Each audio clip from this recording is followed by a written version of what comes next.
Hey everyone, welcome to episode number 7 of the KITHYM Art How-To series, where we draw fan art of the D&D monsters and learn a few tricks along the way. Last time we drew the Cloud Giant Child and talked about rendering textures such as smoke, clouds, and jewelry. In this episode we're going to be focusing on conveying personality through a pose in the Cranium Rat. So Cranium Rats are a type of fodder for explorers in that they can be found in dungeons that allude to a greater looming threat. The Cranium Rats are not ordinary rats and use telepathic capabilities to communicate across species. Cranium Rats were created by telepathic terrors and used as spies to scout out domains for intruders or weaknesses in armies. They are intelligent enough to be a menace in swarms, but small enough to be trivial while alone. In my reference picture, we're going to draw a Cranium Rat plotting to do the same thing he does every night, and trying to take over the world. So let's get to it. So first I'm going to start by laying out the pose.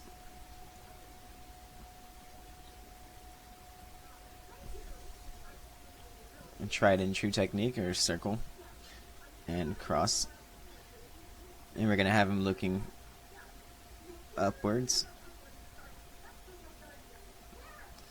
And kind of roughly lay out where the snout is going to go.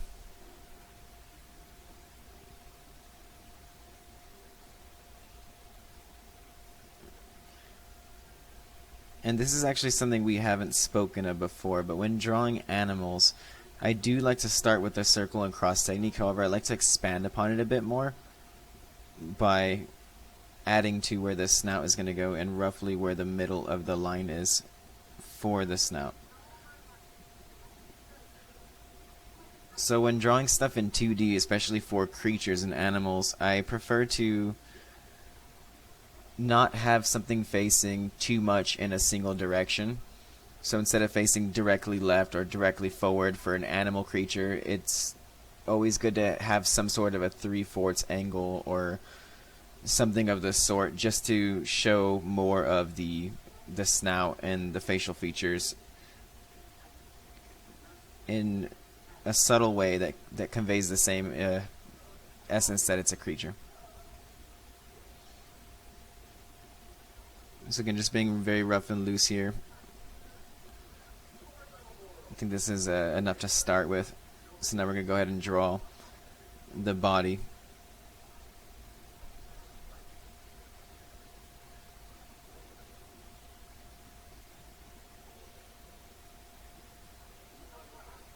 And again, I'm just staying very loose here because I'm not going to be focusing too much on other details just yet.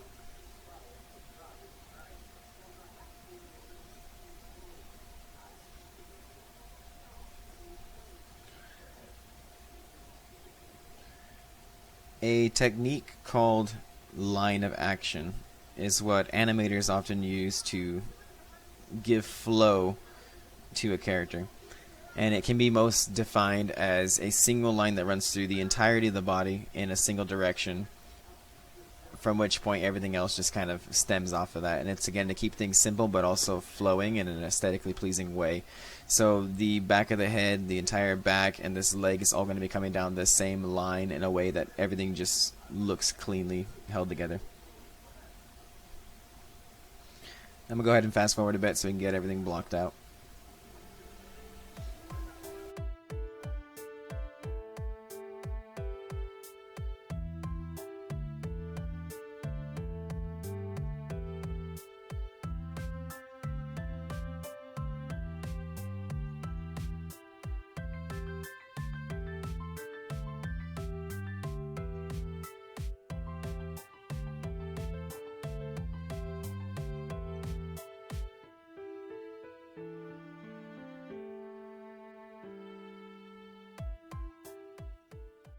Okay. Now there's not a whole lot to say on the subject of drawing this, other than to have a picture of a rodent nearby to be able to draw the proportions of the creature properly. For the most part, it is just a rat with an exposed brain and a little bit of personality through the pose. But I think the other thing of note to say is, again, I guess knowing the extent of where these limbs can go and how we can get him to kind of steeple his rat fingers in a way that does look like he's kind of plotting something. At the same time, adding to the personality of this creature to show that they're slightly more intelligent than a normal rat. But short of that, I'm going to go ahead and time-lapse once more to start cleaning things up a bit, and then we'll get into the detail right afterwards.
Okay, coming out of time lapse for just a moment, I do want to mention that it doesn't really seem like there's a lot to note with this particular creature, other than, as I said before, just drawing a rat with its brain exposed. But for the most part, we're gonna do a bit of detailing with the fur and probably go a little bit overboard there just to compensate for the overall, I guess, minimal impact such a creature as the Cranium Rat has.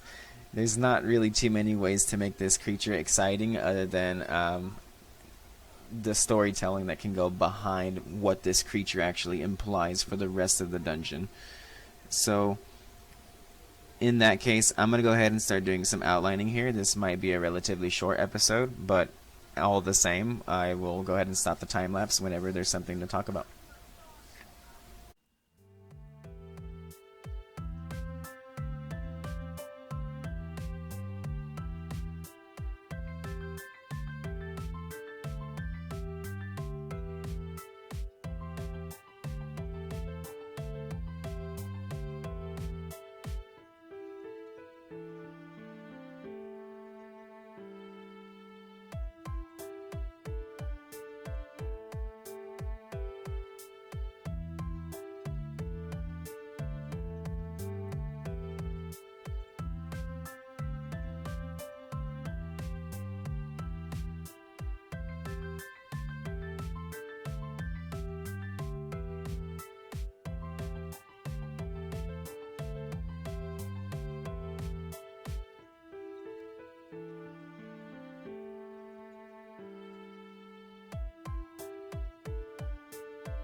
So coming back out for a second, just to talk about the textures of the fur that we're doing here. I'm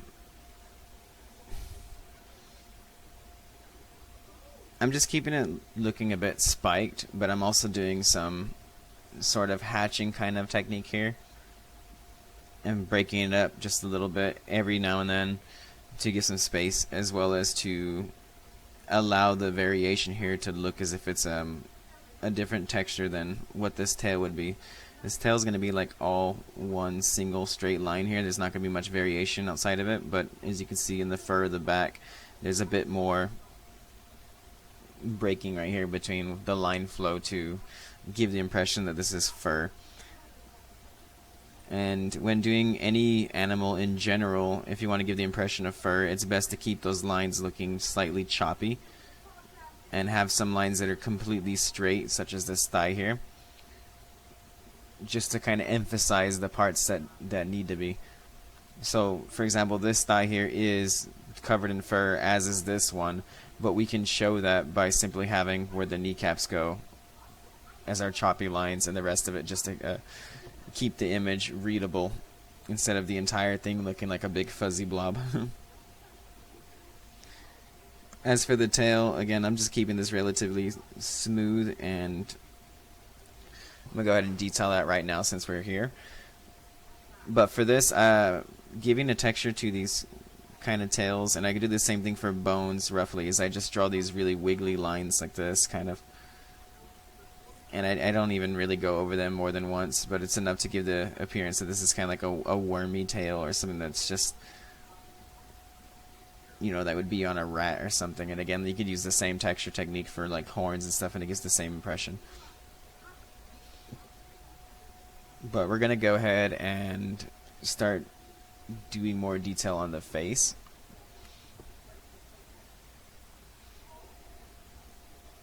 And I'm going to try to really enhance this emotion here on this rat, just to make him look a bit more interesting.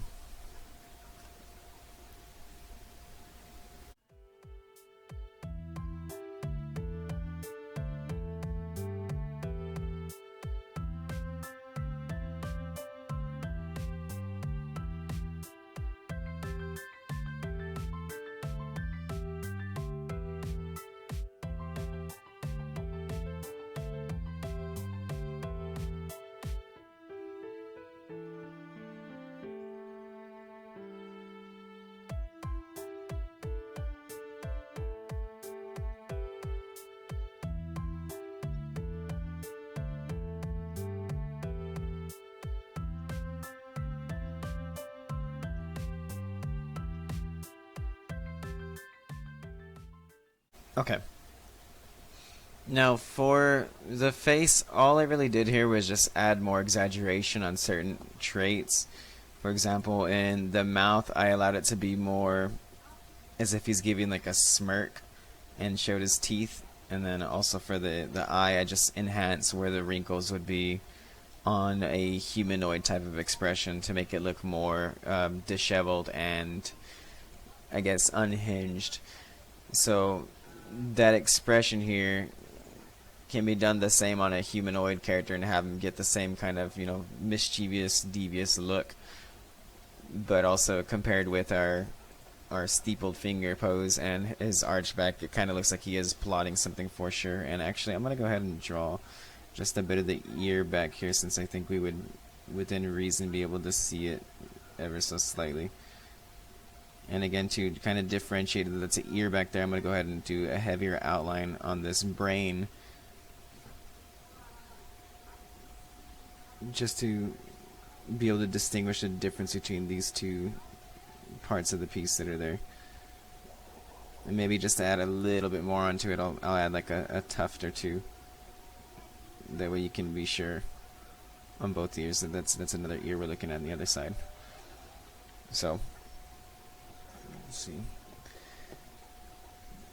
Other than that, and just adding these slight little texture lines here and there, I do think this creature is just about finished. As I said before, I don't think this is going to be one that was too in depth, but nonetheless, it is a creature in the challenge rank 0. Number 7, the Cranium Rat. I hope you enjoyed it, and stay tuned for the next one.